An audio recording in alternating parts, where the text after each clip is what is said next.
April मासरे भूले मध्य एही तीनोटी स्थान को जांतु नाही नचेत आपणको जीवन सारा दारिद्रता सह्य करबाको पड़िबो।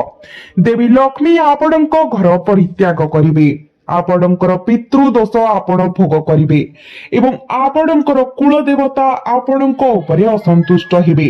कारण एप्रिल मासरे राहु एवं केतु सेमानंकर भयंकर एवं क्रोधित रूप प्रकाश करुछंती। यह व्यतीत एही मासरे एक विरल एवं स्मारकी स्वगृह संरचना घटुछि। यह प्रति 512 वर्षरे केवल थरे घटुछि। एही परिस्थिति रे आपणको जेकोसी मूल्य रे एही तीनोटी स्थान को परिदर्शन करिबारु कड़ाकड़ी दूरे रहिबा उचित। जदि आपण एही जगह को यात्रा करंती तेबे आपणकर समस्त संगृहित आध्यात्मिक पुण्य एवं भल कार्य संपूर्ण भावरे नष्ट होइजिबो।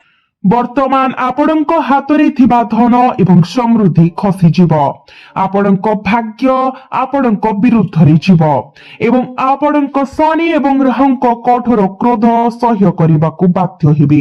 तथापि जदि आपण विचक्षणता एवं सतर्कता अवलंबन करंती एवं मु जो तीनोटी स्थान विषय कहिछि ताहाको कड़ाकड़ी एड़ाई जांती तेबे एही एप्रिल मास आपणक समग्र जीवनर सबुठारु महान मास प्रमाणित हिबो।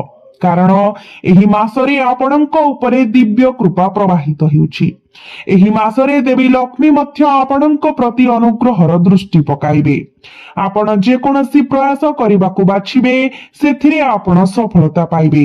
आपण जेउठारे पाद देबे धन एवं समृद्धि आपणक आडकू प्रवाहित हेबो। एही मास पाई आपणकर भाग्य संपूर्ण भावरे आपणक सपक्षरे अछि।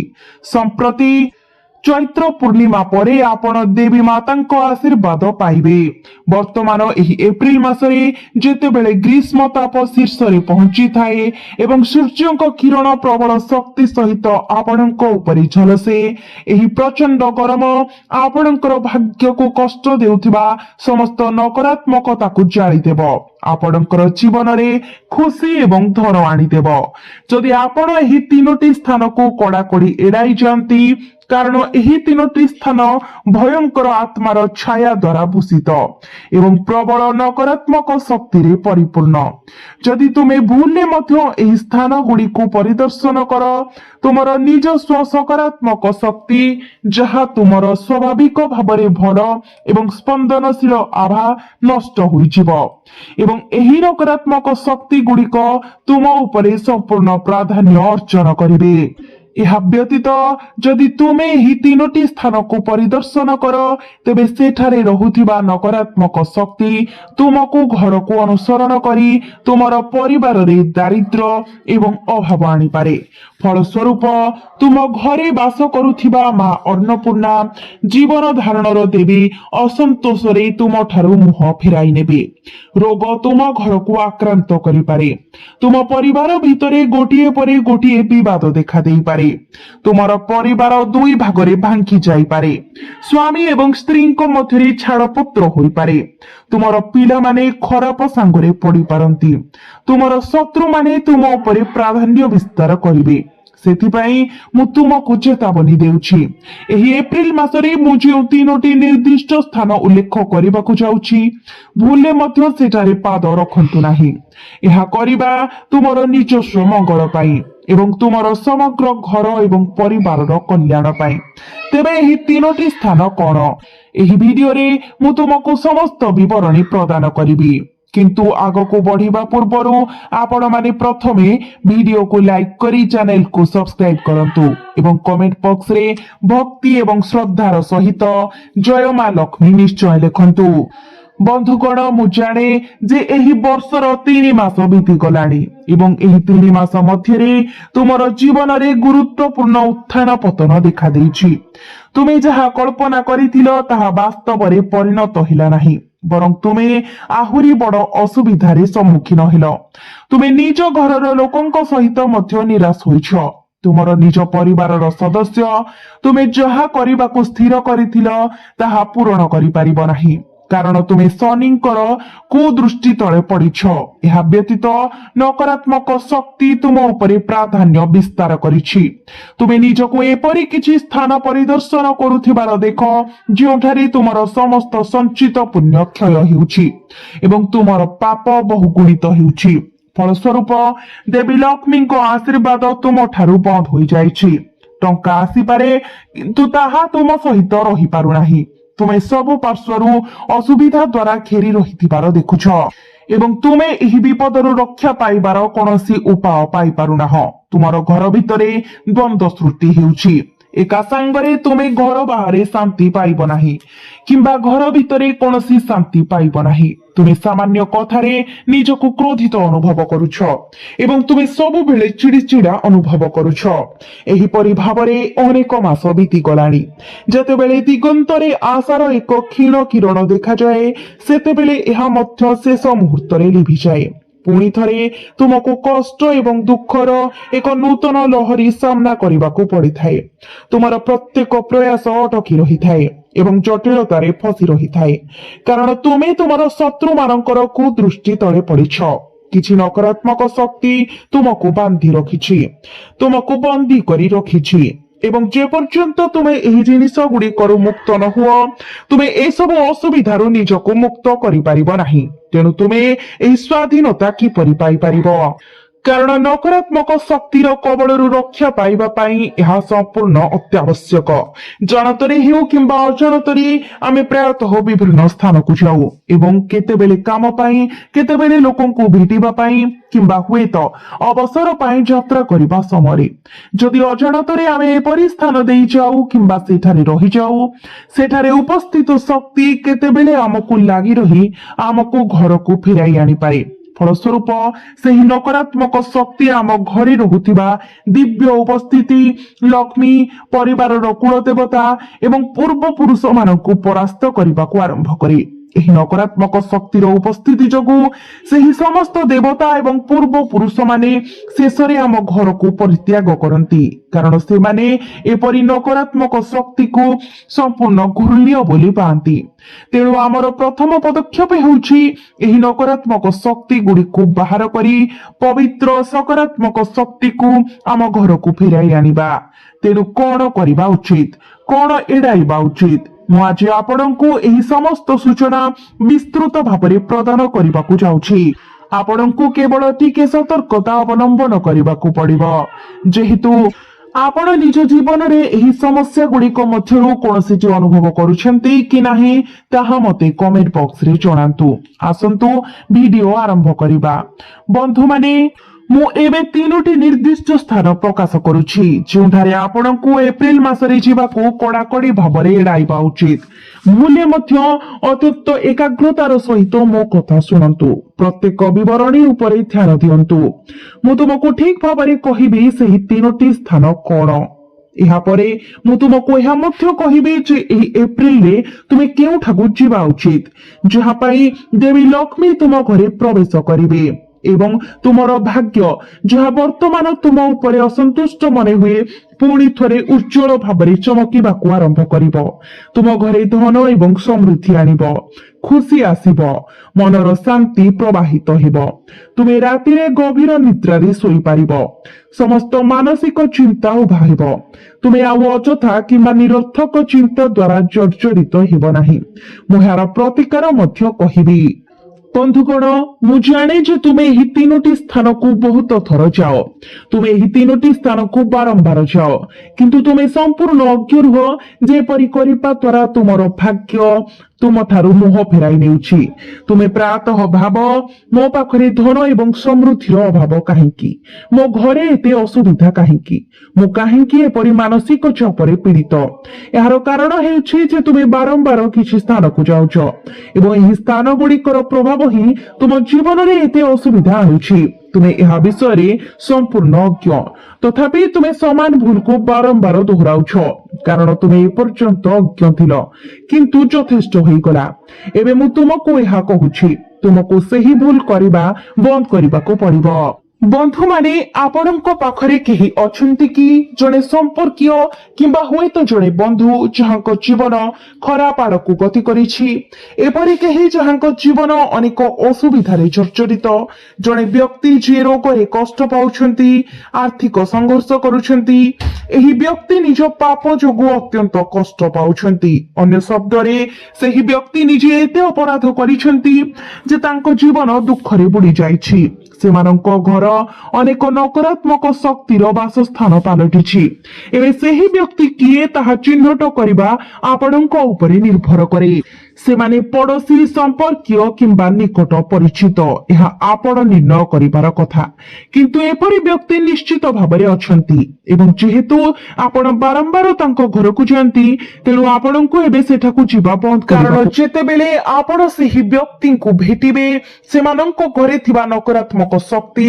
आपणଙ୍କ उपरे लागि रहिबो सेही घरे रहुतिबा समस्त अशुद्ध शक्ति आपणଙ୍କ आडकु आकर्षित हेबा आरंभ करिबो सेही घरर दुख जंत्रणा एवं लुह मिलित भावरे एक नकारात्मक आवरण गठन करे एवं सेही आवरण आपणଙ୍କ उपरे स्थिर हुए बंधुगण आपण भाग्यवान आपणଙ୍କର कर्म फल आपण ईश्वरଙ୍କ सुरक्षा छाया तळे रुहंती ईश्वरଙ୍କ समर्थन आपणଙ୍କ सहित अछि आपणଙ୍କର कुल देवता आपणଙ୍କର पूर्व पुरुष आपणଙ୍କୁ आशीर्वाद करूछंती तथापि जेतेबेले आपण एपरि स्थान गुडीको परिदर्शन करंती सेतेबेले सेठारे थिबा नकारात्मक शक्ति आपणଙ୍କର चारि पाखरे थिबा समस्त सकारात्मक शक्ति को दूरेई दियंती तेणु जोठारे नकारात्मक शक्ति परिचालित हुए सेही स्थान गुडीको जिबा बंद करंतु जो घर गुडीक सब बेले दुख एवं समस्या रे बुडी रहिताए जो घरर सदस्य माने निशा सेवन करंती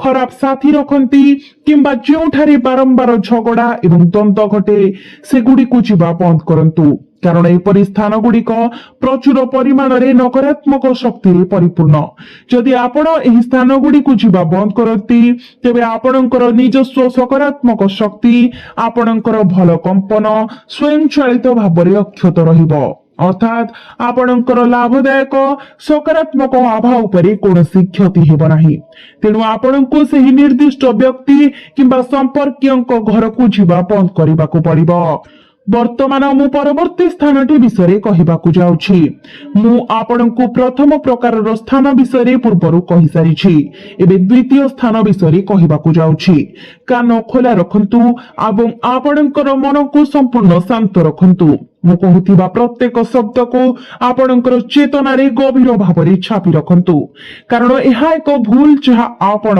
ପ୍ରାୟତଃ ଅଜାଣତରେ କରନ୍ତି ଏକ ଭୁଲ ଯାହା ଆପଣଙ୍କୁ ଆପଣଙ୍କର ଜୀବନର ବାକି ସମୟ ପାଇଁ ରକ୍ତର ଲୁହ କନ୍ଦାଇ ପାରେ बंधुगण एही एप्रिल मासरे कोनोसी परिस्थिति मध्य श्मशान भूमि श्मशान किंबा कोनोसी निर्जन अंचल किंबा छक देई जांतु नाही विशेषकर सूर्यास्त हेबा परे किंबा रातिर अंधार रे मु जाने तुमे पचारि पार गुरुजी आमे सेठाकू काहेकि जीवु एपरि स्थान रे आमर कोन काम किंतु बंधु माने मो कथा सुनो प्रातः कामरु फेरिबा समय हुएत शीघ्र घर को फेरिबा पाई एक शॉर्टकट खोजिबारे किंबा विलंबित राति रे यात्रा करिबा समय तुमे अजाणतरे एपरि रास्ता व्यवहार करूछ एप्रिल मासरे ग्रीष्म ऋतुर शिखर समय ठीक जेतेबेले राहु एवं केतुंकर सतर्कता सबुठारु तीव्र थाए एही निर्जन एवं भयंकर स्थान गुड़िक अस्थिर आत्मा भयंकर नकारात्मक शक्ति एवं दुष्ट आत्मा मानक पई सीधा सड़क बासस्थान हो जाए जेतेबेले आपण एपरि स्थान गुड़िक देई एकाकी जानती रातिर भयंकर अंधकार मध्यरे किंबा एक निर्जन अपराह्नर भयंकर नीरवता मध्यरे आपणଙ୍କ शरीर भितरे थिबा सकारात्मक शक्ति गुरुतर भाବରେ दुर्बल हो जाए फलस्वरूप सेही अंधकार शक्ति गुड़िकर आपण एहा जानि न पारी आपणଙ୍କ पोशाक एवं आपणଙ୍କ शरीर को लागि रही थाए आपणଙ୍କ सहित आपणଙ୍କ घरर पवित्र द्वार देश पार करी एवं तापरे कोन हुए से माने सेही पवित्र द्वार देश पार करिबा परे घरे थिबा छोट पिला मानकर स्वास्थ्य हठात खराब हेबाकू आरंभ करे आपण एवं आपणଙ୍କର जीवन साथी रातिरे भयंकर दुस्वप्न अनुभव करिबा आरंभ करंती आपण आपणଙ୍କର छाती रे एक भारीपण अनुभव करंती ଏହା ବ୍ୟତୀତ ରକ୍ତ ଝାଳ ଏବଂ ପରିଶ୍ରମ ମାଧ୍ୟମରେ ଆପଣ ଯେଉଁ ଟଙ୍କା ଅର୍ଜିତ କରିଛନ୍ତି ତାହା ପାଣି ପରି ବହିବା ଆରମ୍ଭ କରେ ସମ୍ପୂର୍ଣ୍ଣ ଭାବରେ ଚିକିତ୍ସା ଖର୍ଚ୍ଚ ଏବଂ ଔଷଧ ଦ୍ୱାରା ନଷ୍ଟ ହୋଇଯାଏ। ତେଣୁ ଯଦିଓ ଏହାର ଅର୍ଥ ଟିକେ ଲମ୍ବା ରାସ୍ତା ନେବା, ଯଦିଓ ଏହାର ଅର୍ଥ ଟିକେ ଅତିରିକ୍ତ ଇନ୍ଧନ ଖର୍ଚ୍ଚ କରିବା, ଏହି ଏପ୍ରିଲ ମାସରେ ଆପଣଙ୍କୁ ଏହି ନିର୍ଜନ ଏବଂ ଅପବିତ୍ର ସ୍ଥାନ ଗୁଡିକରୁ 100 ମାଇଲ ଦୂରତା ଏକ ପ୍ରଶସ୍ତ ବର୍ଥ ବଜାୟ ରଖିବାକୁ ପଡିବ। ତୃତୀୟ ସ୍ଥାନ ଏବଂ ମୋର ବନ୍ଧୁଗଣ ଏହା ପ୍ରତି ବହୁତ ଧ୍ୟାନ ଦିଅନ୍ତୁ। କେବଳ ମୁହୂର୍ତ୍ତକ ମଧ୍ୟରେ ଆପଣଙ୍କର ସମଗ୍ର ଜୀବନକୁ ପାଉଁଶ କରିଦେବାର ଶକ୍ତି ଅଛି। ଏହି ଏପ୍ରିଲ ମାସରେ ଆପଣଙ୍କୁ କୌଣସି ମଦ ଦୋକାନ, ଜୁଆ ଆଡ୍ଡା କିମ୍ବା ସାମାଜିକ ସମାବେଶରେ ପାଦ ରଖିବାରୁ ସମ୍ପୂର୍ଣ୍ଣ ନିବୃତ୍ତ ରହିବା ଉଚିତ, ଯେଉଁଠାରେ ଅନୈତିକ କାର୍ଯ୍ୟକଳାପ ଘଟେ, ଯେଉଁଠାରେ ଅପମାନଜନକ ଭାଷା ବ୍ୟବହାର ହୁଏ କିମ୍ବା ଯେଉଁଠାରେ ପ୍ରତାରଣା ଏବଂ ବିଶ୍ୱାସଘାତକର ଖେଳ ଖେଳାଯାଏ। ଯଦିଓ ଆପଣଙ୍କର ନିକଟତମ ବନ୍ଧୁମାନେ ଆପଣଙ୍କୁ ନିରନ୍ତର ଚାପ ପକାନ୍ତି, ଯଦିଓ ସେମାନେ ଆପଣଙ୍କ ସମ୍ମୁଖରେ ଗମ୍ଭୀର ଶପଥ କରନ୍ତି, ଆସନ୍ତୁ ଆମ ସହିତ କିଛି ସମୟ ପାଇଁ ଯୋଗଦାନ କରନ୍ତୁ, ଆପଣଙ୍କୁ କିଛି ପିଇବାକୁ ପଡିବ ନାହିଁ, କେବଳ ଆମ ସହିତ ବସନ୍ତୁ। ଆପଣଙ୍କୁ କେବଳ ଭଦ୍ର ପ୍ରତ୍ୟାଖ୍ୟାନରେ ହାତ ଯୋଡି ତୁରନ୍ତ ସେହି ସ୍ଥାନରୁ ଦୂରେଇ ଯିବା ଉଚିତ। ଆପଣ କଣ ଜାଣନ୍ତି ଯେ ରାହୁକୁ ସବୁଠାରୁ ଅଧିକ କଣ ଖୁସି କରେ? ନିଶା, ବିନାଶ, ପ୍ରତାରଣା ଏବଂ ଅନୈତିକ କାର୍ଯ୍ୟ। ଯେତେବେଳେ ତୁମେ ଏପରି ସ୍ଥାନ ଗୁଡିକୁ ପରିଦର୍ଶନ କର, ଯଦିଓ ତୁମେ ସେଠାରେ ବସି ନିଜକୁ ଜଣେ ଧାର୍ମିକ ବ୍ୟକ୍ତି ଭାବରେ ଆଚରଣ କର ଏବଂ ନିଜେ କୌଣସି ଭୁଲ କର ନାହିଁ, ସେହି ପରିବେଶର ପ୍ରଦୂଷିତ ବାୟୁମଣ୍ଡଳ, ସେଠାରେ ବସିଥିବା ଲୋକଙ୍କର ମନ୍ଦ ଉଦ୍ଦେଶ୍ୟ, ସେମାନଙ୍କର ଈର୍ଷା ଏବଂ ସେମାନଙ୍କର ପାପର ଅବଶିଷ୍ଟ ଚିହ୍ନ ବାୟୁରେ ବହନ କରି ସିଧାସଳଖ ତୁମ ଉପରେ ବସତି ସ୍ଥାପନ କରେ। ସେଠାରେ ମିଳୁଥିବା ତୀବ୍ର ନକାରାତ୍ମକ ଶକ୍ତି ତୁମର ଭାଗ୍ୟର ଦ୍ୱାରରେ ଏକ କଳଙ୍କିତ ତାଲା ବାନ୍ଧି ଦିଏ। ଏତେ ଭୟଙ୍କର ଯେ ଦେବୀ ଲକ୍ଷ୍ମୀ ମଧ୍ୟ ତୁମର ଦ୍ୱାର ପାଖକୁ ଆସିବା ମାତ୍ରେ ସେଠାରୁ ମୁହଁ ଫେରାଇ ନିଅନ୍ତି। ପରେ ତୁମେ ଭାବିବାକୁ ଲାଗ ତୁମର ଟଙ୍କା କୁଆଡେ ଯାଉଛି, ଘରେ କାହିଁକି ଏପରି ଅଭାବ ଆସିଛି। ମୋର ବନ୍ଧୁ, ସେହି ଟଙ୍କା ଏପରି ସ୍ଥାନ ଗୁଡିକର ଦୌରାତ୍ମ୍ୟ ଏବଂ ଏପରି ପାପୀ ଲୋକଙ୍କ ଦ୍ୱାରା ଛାଇ ଯାଇଥିବା ଅନ୍ଧାର ଛାୟା ଦ୍ୱାରା ଗ୍ରାସ ହୋଇଯାଏ। ତେଣୁ ଏହି ମାସରେ ଏପରି ସମାବେଶ ଏବଂ ଏପରି ବ୍ୟକ୍ତି ମାନଙ୍କ ଠାରୁ ନିଜକୁ ସମ୍ପୂର୍ଣ୍ଣ ଭାବରେ ଦୂରେଇ ରଖ। ଏପରି ସ୍ଥାନ ଗୁଡିକୁ ପରିଦର୍ଶନ କରିବା ଅପେକ୍ଷା ଏକା ରହିବାକୁ ବାଛ। ଚତୁର୍ଥ ସ୍ଥାନ ଏବଂ ଏହା ସବୁଠାରୁ ବିପଦପୂର୍ଣ୍ଣ, ଏକ ଫାଶ ଯେଉଁଥିରେ ତୁମେ ଅତି ସହଜରେ ପଡିଯାଅ।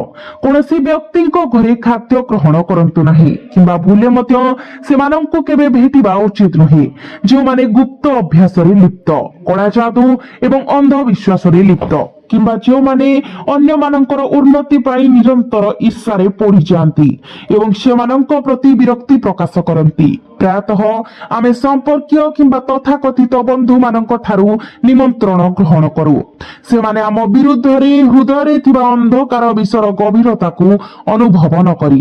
ଯଦି ଆପଣ କାହା ବିଷୟରେ ସାମାନ୍ୟତମ ସନ୍ଦେହ ରଖନ୍ତି, ଯଦି ଆପଣଙ୍କର ଅନ୍ତର୍ଜ୍ଞାନ ଆପଣଙ୍କୁ କହେ ଯେ ଜଣେ ବ୍ୟକ୍ତି କଳା ଯାଦୁ ଅଭ୍ୟାସ କରନ୍ତି କିମ୍ବା ସେମାନଙ୍କର ଦୃଷ୍ଟି ଏତେ ଅନ୍ଧକାର ତୀବ୍ର ଈର୍ଷାପରାୟଣ ଶକ୍ତି ବହନ କରେ, ତେବେ ତାଙ୍କ ଘରୁ ଗୋଟିଏ ଗ୍ଲାସ ପାଣି ମଧ୍ୟ ମୃତ୍ୟୁ ଏବଂ ବିଷ ପାନ କରିବା ସହିତ ସମାନ। ଏହି ଏପ୍ରିଲ ମାସରେ ରାହୁ ଗ୍ରହର ପ୍ରଭାବ ଏପରି ଈର୍ଷାପରାୟଣ ବ୍ୟକ୍ତିମାନଙ୍କୁ ଆହୁରି ଆକ୍ରମଣାତ୍ମକ ଏବଂ ବିପଜ୍ଜନକ କରିଥାଏ। ସେମାନେ ଆପଣଙ୍କୁ ପ୍ରଦାନ କରୁଥିବା ଯେକୌଣସି ଖାଦ୍ୟ, ଚା କିମ୍ବା ପାଣି, ଯେତେବେଳେ ଏହା ଆପଣଙ୍କ ଶରୀରରେ ପ୍ରବେଶ କରିବ, ଆପଣଙ୍କର ଉନ୍ନତି ଏବଂ ଆପଣଙ୍କର ବୁଦ୍ଧିକୁ ସମ୍ପୂର୍ଣ୍ଣ ଭାବରେ ବନ୍ଦ କରିଦେବ। ଆପଣଙ୍କ ପାଇଁ ଅନୁକୂଳ ଫଳାଫଳ ପ୍ରଦାନ କରିବାକୁ ଥିବା ମଙ୍ଗଳକାରୀ ଗ୍ରହର ପ୍ରଭାବ ଆପଣଙ୍କ ଉପରେ ଚମକିବାକୁ ଯାଉଥିବା ସୌଭାଗ୍ୟ ସେହି ମୁହୂର୍ତ୍ତରେ ଏକ କଠୋର ବନ୍ଦ ହୋଇଯିବ ଏବଂ ତୁମେ ନିମ୍ନଗାମୀ ହେବାକୁ ଆରମ୍ଭ କରିବ। ତେଣୁ ନିଜ ଘରର ସୁରକ୍ଷା ପାଇଁ ସବୁଠାରୁ ସରଳ ଖାଦ୍ୟ ଖାଇବାକୁ ବାଛ। ଏହି ଏପ୍ରିଲ ମାସରେ କୌଣସି ଗଭୀର ନଦୀ, ପୋଖରୀ, ହ୍ରଦ, ସମୁଦ୍ର କିମ୍ବା ଜଳାଶୟ ନିକଟରେ ପିକନିକ, ପହଁରିବା କିମ୍ବା କୌଣସି ମନୋରଞ୍ଜନ କାର୍ଯ୍ୟକଳାପ ପାଇଁ ଯାଅ ନାହିଁ। ତୁମେ ଯୁକ୍ତି କରିପାର, ଗୁରୁଜୀ, ଏପ୍ରିଲ ମାସର ପ୍ରଚଣ୍ଡ ଗରମ ଏତେ ତୀବ୍ର, ଆମର ଶରୀର ନିଆଁରେ ଜଳୁଥିବା ଭଳି ଅନୁଭବ କରେ। ପାଣି ନିକଟରେ ରହିବା ଦ୍ୱାରା ଆଶ୍ୱସ୍ତି ମିଳିଥାଏ, ପହଁରିବା ଆନନ୍ଦ ଆଣିଥାଏ। କିନ୍ତୁ ନା, ଏହିଠାରେ ତୁମେ ପରାସ୍ତ ହେବ। ଏବଂ ଏହା ତୁମର ସବୁଠାରୁ ବଡ଼ ଏବଂ ସବୁଠାରୁ ସାଂଘାତିକ ଭୁଲ ପ୍ରମାଣିତ ହେବ। ଏହି ମାସରେ ରାହୁ ଏବଂ ମଙ୍ଗଳ ଗ୍ରହ ସହିତ ଜଡ଼ିତ ଏକ ବିପଦପୂର୍ଣ୍ଣ ଭୟଙ୍କର ଗ୍ରହ ସଂଯୋଜନ ସୃଷ୍ଟି ହେଉଛି। ଏକ ସଂଯୋଜନ ଯାହା ସିଧାସଳଖ ଜଳ ସମ୍ବନ୍ଧୀୟ ଦୁର୍ଘଟଣା ଏବଂ ମୃତ୍ୟୁକୁ ଆମନ୍ତ୍ରଣ କରେ। ଏହି ପ୍ରଚଣ୍ଡ ଉତ୍ତାପ ମଧ୍ୟରେ ଗଭୀର ଜଳଭାଗ ଭୟଙ୍କର ନକାରାତ୍ମକ ଶକ୍ତି ଏବଂ ଜଳ ଆତ୍ମାର ବାସସ୍ଥାନ ହୋଇଯାଏ, ଯାହା ତୁମକୁ ସମ୍ମୋହିତ କରି ସେମାନଙ୍କର ଗଭୀରତାକୁ ଟାଣି ନେଇପାରେ। ତୁମେ ଜଳକୁ ଶାନ୍ତ ଭାବରେ ଅନୁଭବ କରିପାର, କିନ୍ତୁ ଏହାର ଗଭୀରତାରେ ମୃତ୍ୟୁ ତୁମ ପାଇଁ ଅପେକ୍ଷା କରି ରହିଛି।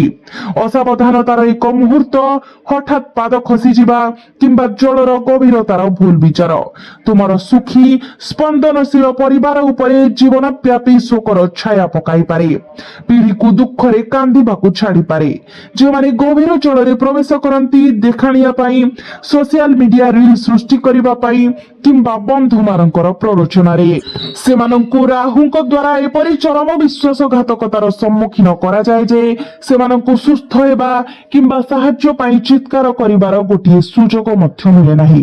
ତେଣୁ ମୋର ବନ୍ଧୁମାନେ, ଏହି ସମ୍ପୂର୍ଣ୍ଣ ମାସ ମଧ୍ୟରେ ଅପରିଚିତ ନଦୀ, ଗଭୀର ପୋଖରୀ ଏବଂ ସମସ୍ତ ଏହିଭଳି ଜଳାଶୟ ଠାରୁ କଡ଼ା ଦୂରତା ବଜାୟ ରଖନ୍ତୁ। ମନେ ରଖନ୍ତୁ, ଯଦି ଆପଣଙ୍କର ଜୀବନ ଅଛି ତେବେ ଆପଣଙ୍କର ବିଶ୍ୱ ଅଛି। ଏହି ସତ୍ୟକୁ କେବେ ଭୁଲନ୍ତୁ ନାହିଁ। ତେଣୁ ବନ୍ଧୁମାନେ, ଏହି 5ଟି ସ୍ଥାନକୁ ଆପଣଙ୍କୁ ଏଡ଼ାଇବାକୁ ପଡ଼ିବ, ଏପରିକି ଆପଣଙ୍କର ସବୁଠାରୁ ବଡ଼ ସ୍ୱପ୍ନରେ ମଧ୍ୟ।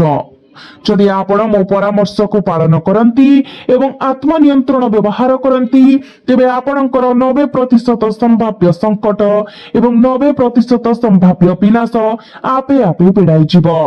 ରାହୁ ଏବଂ କେତୁ କେହି ଆପଣଙ୍କୁ ସାମାନ୍ୟତମ କ୍ଷତି ପହଞ୍ଚାଇ ପାରିବେ ନାହିଁ। କିନ୍ତୁ ଏବେ ମୁଁ ତୁମକୁ 3ଟି ଚମତ୍କାର ଏବଂ ଦିବ୍ୟ ସ୍ଥାନ ପ୍ରକାଶ କରିବାକୁ ଯାଉଛି। ଯଦି ତୁମେ ଏହି ଏପ୍ରିଲ ମାସରେ ପରିଦର୍ଶନ କର, ତେବେ ତୁମର ଜୀବନ ସମ୍ପୂର୍ଣ୍ଣ ପରିବର୍ତ୍ତନ ହେବ। ତୁମର ଭାଗ୍ୟକୁ ବନ୍ଦ ରଖିଥିବା କଳଙ୍କିତ ତାଲା ଏପରି ଭାବରେ ଖୋଲିଯିବ ଯେ ତୁମେ ନିଜେ ଆଶ୍ଚର୍ଯ୍ୟ ହୋଇଯିବ। ଦେବୀ ଲକ୍ଷ୍ମୀ ସ୍ୱୟଂ ତୁମ ଘରକୁ ଧାଇଁ ଆସି ତୁମର ଘରେ ସ୍ଥାୟୀ ବାସ କରିବେ। ଏହି ମାସରେ ତୁମେ ପ୍ରଥମେ ଯେଉଁ ସ୍ଥାନକୁ ଯିବା ଉଚିତ ତାହା ହେଉଛି ଯେକୌଣସି ପ୍ରାଚୀନ ଶିବ ମନ୍ଦିର କିମ୍ବା ଶ୍ରୀହରି ବିଷ୍ଣୁଙ୍କୁ ସମର୍ପିତ ମନ୍ଦିର। ଯେତେବେଳେ ତୁମେ ଖାଲି ପାଦରେ ଏକ ଶୀତଳ ପ୍ରାଚୀନ ଶିବ ମନ୍ଦିରରେ ପ୍ରବେଶ କର ଏବଂ ଭକ୍ତିପୂର୍ଣ୍ଣ ହୃଦୟ ସହିତ ଏକ ପାତ୍ର ଥଣ୍ଡା ପାଣି ଏବଂ କିଛି ବେଲପତ୍ର ଶିବଲିଙ୍ଗ ଉପରେ ଅର୍ପଣ କର, ସେହି ମୁହୂର୍ତ୍ତରେ ଅଗଣିତ ଜୀବନ କାଳର ଜମା ହୋଇଥିବା ପାପ, ତୁମର ସମସ୍ତ ଅଭିଶାପ ଧୋଇ ହୋଇଯିବ। ରାହୁ ଏବଂ କେତୁ ସମଗ୍ର ବିଶ୍ୱର ହୃଦୟରେ ଭୟ ସୃଷ୍ଟି କରୁଥିବା ଗ୍ରହ। ନିଜେ ଭଗବାନ ଶିବଙ୍କର ପରମ ଭକ୍ତ ଏବଂ ତାଙ୍କ ଉପସ୍ଥିତିରେ କମ୍ପିତ ହୁଅନ୍ତି। ଯେତେବେଳେ ତୁମେ ଶିବଙ୍କର ଶରଣ ନେଉଛ, ଏହି ଭୟଙ୍କର ଗ୍ରହ ଗୁଡ଼ିକ ତୁମର ସାମାନ୍ୟତମ କ୍ଷତି କରିପାରନ୍ତି ନାହିଁ, ବରଂ ସେମାନେ ତୁମର ରକ୍ଷକ ଭାବରେ କାର୍ଯ୍ୟ କରିବାକୁ ଆରମ୍ଭ କରନ୍ତି। ମନ୍ଦିରରେ ବ୍ୟାପି ରହିଥିବା ସକାରାତ୍ମକ ଶକ୍ତି ଏବଂ ଘଣ୍ଟି ଆପଣଙ୍କ ଶବ୍ଦର ପବିତ୍ର ପ୍ରତିଧ୍ୱନି ତୁମର ଶରୀର ଏବଂ ମନରୁ ନକାରାତ୍ମକତା ଏବଂ ଅବସାଦର ପ୍ରତ୍ୟେକ ଚିହ୍ନକୁ ବାହାର କରିଦେବ। ମନ୍ଦିର ପାହାଚରେ କିଛି ସମୟ ପାଇଁ ଚୁପଚାପ ବସି ରୁହ, ଆଖି ବନ୍ଦ କର ଏବଂ ହୃଦୟରେ ସମସ୍ତ ଦବିଥିବା ହତାଶା, ସମସ୍ତ ଯନ୍ତ୍ରଣା ଏବଂ ଦାରିଦ୍ର୍ୟର ସମସ୍ତ ଭାର ପ୍ରଭୁ ଭୋଳାନାଥଙ୍କ ନିକଟରେ ଢାଳି ଦିଅ। ତୁମେ ଦେଖିବ ଯେ ଯେତେବେଳେ ତୁମେ ଯିବାକୁ ଉଠିବ, ତୁମେ ଅନୁଭବ କରିବ ଯେପରି ତୁମ କାନ୍ଧରୁ 100 କିଲୋ ଓଜନର ଏକ ଭାରି ବୋଝ ଉଠି ଯାଇଛି। ତୁମର ଯେଉଁ କାର୍ଯ୍ୟ ଗୁଡ଼ିକ ମାସ ମାସ ଧରି ଅଟକି ରହିଥିଲା, ଯେଉଁ ସମସ୍ୟା ଗୁଡ଼ିକ ପାଇଁ ତୁମେ ଲୁହ ଢାଳୁଥିଲ, ଚମତ୍କାର ଭାବେ ତାହା ଆପେ ଆପେ ସମାଧାନ ହେବା ଆରମ୍ଭ କରିଛି। ଦ୍ୱିତୀୟ ସ୍ଥାନ ଯେଉଁଠାକୁ ତୁମେ ଯିବା ଉଚିତ ତାହା ହେଉଛି ଗୋଶାଳା। ଏପ୍ରିଲ ମାସରେ ସୂର୍ଯ୍ୟ ଦେବତା ଅଗ୍ନି ନିଶ୍ୱାସ ନିଅନ୍ତି ଏବଂ ତାପ ଏହାର ସର୍ବୋଚ୍ଚ ସ୍ତରରେ ପହଞ୍ଚିଥାଏ। ଏପରି ପରିସ୍ଥିତିରେ ପଶୁ, ପକ୍ଷୀ ଏବଂ ଅଭାବୀ ପିଲାମାନଙ୍କୁ ପାଣି ଏବଂ ଖାଦ୍ୟର ଅତ୍ୟନ୍ତ ଆବଶ୍ୟକତା ରହିଛି। ଯେତେବେଳେ ଆପଣ ଏହି ମାସରେ କୌଣସି ଗୋଶାଳା ପରିଦର୍ଶନ କରନ୍ତି ଏବଂ ନିଜ ହାତରେ ଗୋମାତାଙ୍କୁ ସବୁଜ ଚାରା ଖୁଆଇ ଦିଅନ୍ତି କିମ୍ବା ଥଣ୍ଡା ପାଣି ପିଇବାକୁ ଦିଅନ୍ତି, ସେତେବେଳେ 33 କୋଟି ଦେବଦେବୀଙ୍କ ପ୍ରତ୍ୟେକ ଆଶୀର୍ବାଦ ସିଧାସଳଖ ତୁମର ଭାଗ୍ୟ ଖାତାରେ ଜମା ହୋଇଯାଏ। କର୍ମ ଫଳଦାତା ଭଗବାନ ଶନି ଏହି ନିଃସ୍ୱାର୍ଥପର ସେବା ଦ୍ୱାରା ଏତେ ପ୍ରସନ୍ନ ହୁଅନ୍ତି ଯେ ଆପଣଙ୍କ 7.5 ଏବଂ ଶନି ଢେଆ ସମୟରେ ଗମ୍ଭୀର ପ୍ରତିକୂଳ ପ୍ରଭାବ ଯାହା ଆପଣଙ୍କୁ ବହୁତ କଷ୍ଟ ଦେଉଥିଲା ତାହା ସମ୍ପୂର୍ଣ୍ଣ ଭାବରେ ନିଷ୍କ୍ରିୟ ହୋଇଯାଏ। ବିକଳ୍ପ ଭାବରେ ଏକ ଅନାଥାଶ୍ରମ କିମ୍ବା ଏକ ବଞ୍ଚିତ ପଡୋଶୀ ପରିଦର୍ଶନ କରନ୍ତୁ ଏବଂ ଛୋଟ ପିଲାମାନଙ୍କୁ ମିଠା ପ୍ରଦାନ କରନ୍ତୁ। ସେହି ନିଷ୍ପାପ ପିଲାମାନଙ୍କର ମୁହଁକୁ ଆଲୋକିତ କରୁଥିବା ପ୍ରକୃତ ହସ ଏବଂ ଏକ ସନ୍ତୁଷ୍ଟ ଗୋମାତାଙ୍କର ନିର୍ଗତ ହୃଦୟସ୍ପର୍ଶୀ ଆଶୀର୍ବାଦ ଆପଣଙ୍କର ସମସ୍ତ ଅଟକିଥିବା କିମ୍ବା ସମସ୍ୟାପୂର୍ଣ୍ଣ ଘଟଣା ଗୁଡିକର ସମାଧାନ କରିବ। ଏହି ଏପ୍ରିଲ ମାସରେ ତୁମର ସମଗ୍ର ପରିବାର ସହିତ ତୁମର ପାରିବାରିକ ଦେବତା, ତୁମ କୁଳ ଦେବତାଙ୍କର ମନ୍ଦିର କିମ୍ବା ପୈତୃକ ମନ୍ଦିର ପରିଦର୍ଶନ କରିବା ପାଇଁ କିଛି ସମୟ ବାହାର କର। ଯଦି ମନ୍ଦିର ତୁମ ପାଇଁ ସେଠାକୁ ଯାତ୍ରା କରିବା ପାଇଁ ବହୁତ ଦୂରରେ ଅବସ୍ଥିତ, ତେବେ ତୁମର ନିଜ ଘର ଭିତରେ ଏକ ସଫା କୋଣ ନିର୍ଦ୍ଦିଷ୍ଟ କର। ଘିଅ, ଶୁଦ୍ଧ ଘିଅର ଏକ ଦୀପ ଜାଳ ଏବଂ ସେମାନଙ୍କ ସମ୍ମାନାର୍ଥେ ଏକ ବିଶେଷ ପୂଜା ଉତ୍ସବ କର। ଯେତେବେଳେ ତୁମର କୁଳ ଦେବତା ପ୍ରସନ୍ନ ହୁଅନ୍ତି, ସେତେବେଳେ ପୃଥିବୀର କୌଣସି ନକାରାତ୍ମକ ଶକ୍ତି, କୌଣସି ଯାଦୁବିଦ୍ୟା, କୌଣସି ଆତ୍ମା କିମ୍ବା ଭୂତ କିମ୍ବା କୌଣସି ଗ୍ରହ ସଂଯୋଜନର ପ୍ରତିକୂଳ ପ୍ରଭାବ ତୁମର କୌଣସି କ୍ଷତି କରିପାରିବ ନାହିଁ। ସେମାନେ ତୁମର ଘର ଏବଂ ତୁମର ବଂଶର ପ୍ରାଥମିକ ରକ୍ଷକ ଭାବରେ କାର୍ଯ୍ୟ କରନ୍ତି। ଯେତେବେଳେ ତୁମେ ସେମାନଙ୍କର ଭୁଲ ଏବଂ ଅପରାଧ ପାଇଁ କ୍ଷମା ମାଗିବ ଏବଂ ସେମାନଙ୍କର ଆଶୀର୍ବାଦ ପାଇବା ପାଇଁ ସେମାନଙ୍କର ମନ୍ଦିରକୁ ଯିବ, ସେତେବେଳେ ତୁମର ଘରେ ଥିବା ସବୁଠାରୁ ଗମ୍ଭୀର ବାସ୍ତୁ ଦୋଷ, ଦୈନନ୍ଦିନ କଳହ ଏବଂ ଆର୍ଥିକ କଷ୍ଟ ସହିତ ସବୁଦିନ ପାଇଁ ଅଦୃଶ୍ୟ ହୋଇଯିବ। ତୁମ ପରିବାରରେ ଏକତା ପୁଣି ଥରେ ଫେରିଆସିବ। ତୁମର ଧନ ଏବଂ ପ୍ରଚୁରତାର ଭଣ୍ଡାର ଏପରି ପରିପୂର୍ଣ୍ଣ ହେବ ଯେ ଆଗାମୀ ପିଢି ସେମାନଙ୍କ ଉପରେ ନିର୍ଭର କରିପାରିବ। ତେଣୁ ବନ୍ଧୁଗଣ, ଏହା ସମ୍ପୂର୍ଣ୍ଣ ଗୁପ୍ତ ସୂଚନା ଥିଲା ଯାହା ତୁମକୁ ଏହି ଏପ୍ରିଲରେ ରାଜାରୁ ରଙ୍କ ଅବସ୍ଥାକୁ ଖସାଇବାରୁ ରକ୍ଷା କରିବ ଏବଂ ତୁମର ଅଭାବକୁ ଦୂର କରି ତୁମକୁ ପୁଣି ଥରେ ଜଣେ ଚରିତ୍ରରୁ ରାଜାରେ ପରିଣତ କରିବ। ଏବେ ନିଷ୍ପତ୍ତି ସମ୍ପୂର୍ଣ୍ଣ ଭାବରେ ତୁମ ହାତରେ।